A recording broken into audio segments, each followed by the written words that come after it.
We all use passwords, right? We all use passwords. Some of us have lots and lots of passwords. You kind of keep up with those passwords. If you don't keep up with the passwords, you don't get access. But passwords give us access, to things. And so I just wanted to talk to you a little bit about that today, because a lot of times when it comes to having access to the will of God for our lives, what God's specific will is for your life, Frank, what it is for your life, Sean, Betty. I mean, for all of us as individuals, God has a specific will for our lives as individuals and then corporately as a church. Today I want to talk to you about how to access that will, and I want to talk to you about the password. This is full of passwords that God has given us to access His will for our lives. Today we're going to look at just one of those passwords. And it's found in Proverbs chapter 3, verses 5 and 6. Trust in the Lord with all your heart. Lean not unto your own understanding. Acknowledge Him in all your ways. And what's the promise? He will direct our path. This is infallible. You know what that means? It means that every single promise in this word is without fail. But understand there's some prerequisites to accessing those promises. And one of the promises we're looking at today is how to get in to God's perfect will for our lives. It says He will direct our steps, right? Notice it says, trust in the Lord with all thine heart. We're talking about trusting Him not only for our salvation. We all trust Him for our salvation, but we also need to trust Him to direct our lives. That means every area of our lives, to trust Him to direct our lives. There's this old saying that says, in order to sail the 7 seas, one needs to become a slave to the compass. God is our compass.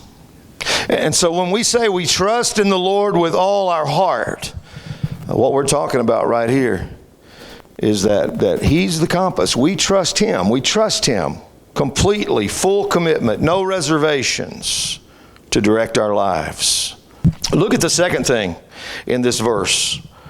Proverbs chapter 3, verse 5. Lean not unto thine own understanding. The word lean here means to support oneself, okay? You ever tried to lean on yourself?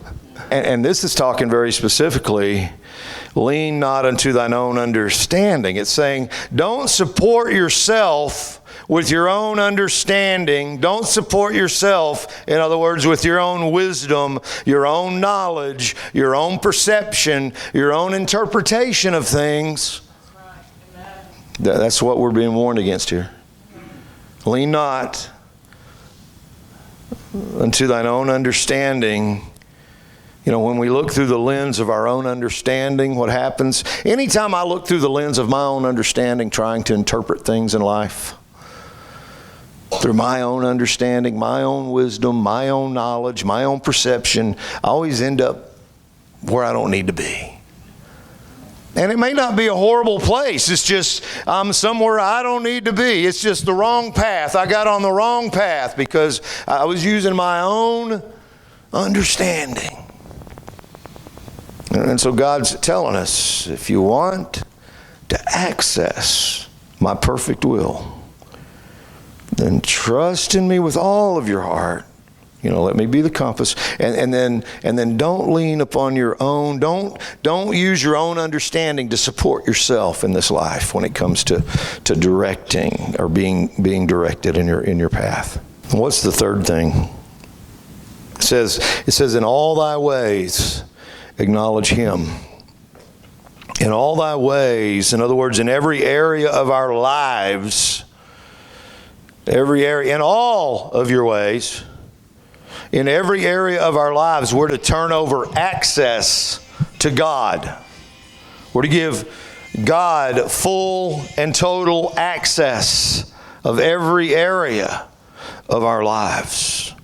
If I invite you into my home, let's just say I'm going to be gone for a few days, or I'm going to be gone for a week, and I say, hey, can you watch my house for me?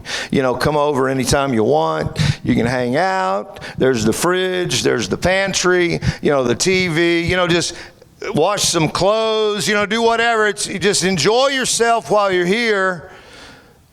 You have full access to my house. But wait a minute, you see that room back there? That room back there, the door's closed on it. Please don't even go in there, okay? Did I give you full access? No. Isn't that how we are with God sometimes? Isn't that how we are with God sometimes? We say, God, I want you to have full access of me. I want you to use me fully, have full access of my life, except for this little area over here that I'm going to kind of hang on to. I'm going to kind of keep separate. See, that's what this is talking about. We don't need to do that. It says, in all your ways, acknowledge Him. In every area of my life, I need to give Him full and total access. If I do those three things, the promise is that He will direct your path. Man, if you don't find hope and encouragement in that He directs your path. He's got the plan. I don't have to make it happen. I don't have to figure it out. He's got it. That's good news.